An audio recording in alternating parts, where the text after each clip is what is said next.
تو ناظرین، آئیے آج ہم سورہ فاتحہ کی آیت نمبر 4 کو سنتے ہیں، پڑھتے ہیں اور سمجھنے کی کوشش کرتے ہیں۔ اللہ کریم فرماتا ہے سورہ فاتحہ کی آیت نمبر 4 میں کہ ایاک نعبد و ایاک نستعین، ہم تیری ہی عبادت کرتے ہیں اور تجھ ہی سے مدد چاہتے ہیں۔ ایاک نعبد و ایاک نستعین، ہم تیری ہی عبادت کرتے ہیں اور تجھ ہی سے مدد چاہتے ہیں۔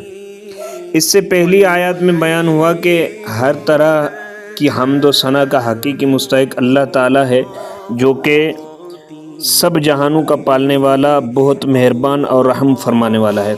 اور اس آیت سے بندوں کو سکھایا جا رہا ہے کہ اللہ تعالیٰ کی بارگاہ میں اپنی بندگی کا اظہار یوں کرو کہ اے اللہ، ہم صرف تیری ہی عبادت کرتے ہیں، تجھ ہی سے مدد مانگتے ہیں اور تو ہی عبادت کا مستحق ہے، اور تیرے علاوہ اور کوئی اس لائق نہیں کہ اس کی عبادت کی جا سکے، اور حقیقی مدد کرنے والا بھی تو ہی ہے۔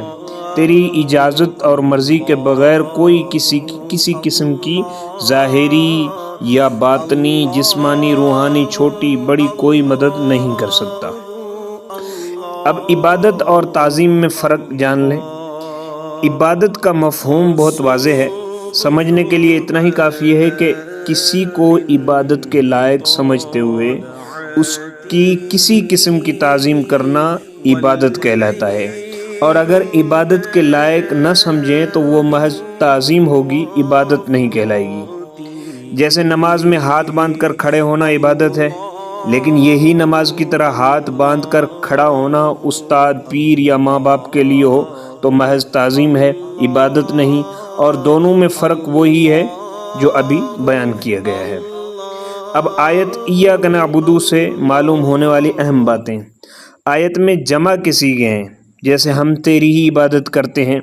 اس سے معلوم ہوا کہ نماز جماعت کے ساتھ ادا کرنی چاہیے، اور دوسروں کو بھی عبادت کرنے میں شریک کرنے کا فائدہ یہ ہے کہ گناہ گاروں کی عبادتیں اللہ تعالیٰ کی بارگاہ کے محبوب اور مقبول بندوں کی عبادتوں کے ساتھ جمع ہو کر قبولیت کا درجہ پا لیتی ہیں۔ نیز یہ بھی معلوم ہوا کہ اللہ تعالیٰ کی بارگاہ میں اپنی حاجت عرض کرنے سے پہلے اپنی بندگی کا اظہار کرنا چاہیے۔ امام عبداللہ محمد احمد نصفی رحمۃ اللہ علیہ فرماتے ہیں کہ عبادت کو مدد طلب کرنے سے پہلے ذکر کیا گیا ہے، کیونکہ حاجت طلب کرنے سے پہلے اللہ تعالیٰ کی بارگاہ میں وسیلہ پیش کرنا قبولیت کے زیادہ قریب ہے۔ اب اللہ تعالیٰ کی بارگاہ میں وسیلہ پیش کرنے کی برکت، ہر مسلمان کو چاہیے کہ وہ اللہ تعالیٰ کی بارگاہ میں کسی کا وسیلہ پیش کر کے اپنی حاجات کے لیے دعا کیا کرے، تاکہ اس وسیلے کے صدقے دعا جلد قبول ہو جائے۔ اور اللہ تعالیٰ کی بارگاہ میں وسیلہ پیش کرنا قرآن و حدیث سے ثابت ہے۔ چنانچہ وسیلے کے بارے میں اللہ تعالیٰ ارشاد فرماتا ہے قرآن کریم میں، سورہ مائدہ کی آیت نمبر 25 میں فرماتا ہے کہ یا ایھا الذین آمنوا اتقوا اللہ وابتغوا الیہ الوسیلہ۔ ترجمہ: اے ایمان والو، اللہ سے ڈرو اور اس کی طرف وسیلہ ڈھونڈو۔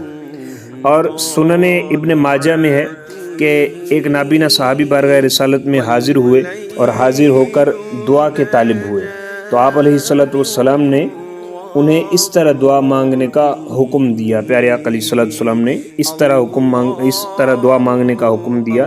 وہ دعا اس طرح تھی، میں ترجمہ آپ کو بیان کرتا ہوں۔ وہ ترجمہ اس طرح ہے دعا کہ اے اللہ، میں تجھ سے سوال کرتا ہوں اور تیری طرف نبی رحمت حضرت محمد صلی اللہ علیہ وسلم کے ساتھ متوجہ ہوتا ہوں۔ اے محمد صلی اللہ علیہ وسلم، میں نے آپ صلی اللہ علیہ وسلم کے وسیلے سے اپنے رب کی طرف اپنی حاجت میں توجہ کی تاکہ میری حاجت پوری کر دی جائے۔ اے اللہ، پس تو میرے لیے حضور صلی اللہ علیہ وسلم کی شفاعت قبول فرما۔ اب اس سے معلوم ہوتا ہے کہ انسان کو وسیلے کے ساتھ دعا مانگنی چاہیے۔ اب آگے وَإِيَّاكَ نَسْتَعِينُ، ایاک نعبد کا ہو گیا، اب آگے ہے وَإِيَّاكَ نَسْتَعِينُ، اور تجھ ہی سے مدد چاہتے ہیں۔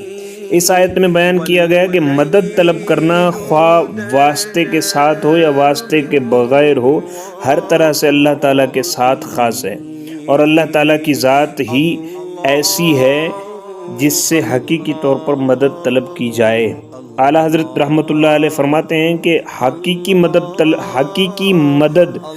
طلب کرنے سے مراد یہ ہے کہ جس سے مدد طلب کی جائے اسے بالذات قادر اور مستقل مالک اور غنی بے نیاز جانا جائے کہ وہ اللہ تعالیٰ کی عطا کے بغیر خود اپنی ذات سے اس کام یعنی مدد کرنے کی قدرت رکھتا ہے۔ اللہ تعالیٰ کے علاوہ کسی اور کے بارے میں یہ عقیدہ رکھنا ہر مسلمان کے نزدیک شرک ہے، اور کوئی مسلمان اللہ کے علاوہ کسی اور کے بارے میں ایسا عقیدہ نہیں رکھتا، اور اللہ تعالیٰ کے مقبول بندوں کے بارے میں مسلمان یہ عقیدہ رکھتا ہے کہ وہ اللہ تعالیٰ کی بارگاہ تک پہنچنے کے لیے واسطہ اور حاجات پوری ہونے کا وسیلہ اور ذریعہ ہے۔ تو جس طرح حقیقی وجود کہ کسی کے پیدا کیے بغیر خود اپنی ذات سے موجود ہونا اللہ تعالیٰ کے ساتھ خاص ہے، اور اس کے باوجود کسی کو موجود کہنا اس وقت تک شرک نہیں جب تک وہی حقیقی وجود مراد نہ لیا جائے۔ یوں ہی حقیقی علم کہ کسی کی عطا کے بغیر خود اپنی ذات سے ہو، اور حقیقی تعلیم کے کسی چیز کی محتاجی کے بغیر از خود کسی کو سکھانا اللہ تعالیٰ کے ساتھ خاص ہے۔ اس کے باوجود دوسرے کو عالم کہنا یا اس سے علم طلب کرنا اس وقت تک شرک نہیں ہو سکتا جب تک وہی اصلی معنی مقصود نہ ہو۔ تو اسی طرح کسی سے مدد طلب کرنے کا معاملہ ہے کہ اس کا حقیقی معنی اللہ تعالیٰ کے ساتھ خاص ہے، اور وسیلہ اور واسطے کے معنی میں اللہ تعالیٰ کے علاوہ کے لیے ثابت ہے اور حق ہے، بلکہ یہ معنی تو غیر خدا ہی کے لیے خاص ہے، کیونکہ اللہ تعالیٰ وسیلہ اور واسطہ بننے سے پاک ہے۔ اس سے اوپر کون ہے کہ یہ اس کی طرف وسیلہ ہوگا، اور اس کے سوا حقیقی حاجت روا کون ہے؟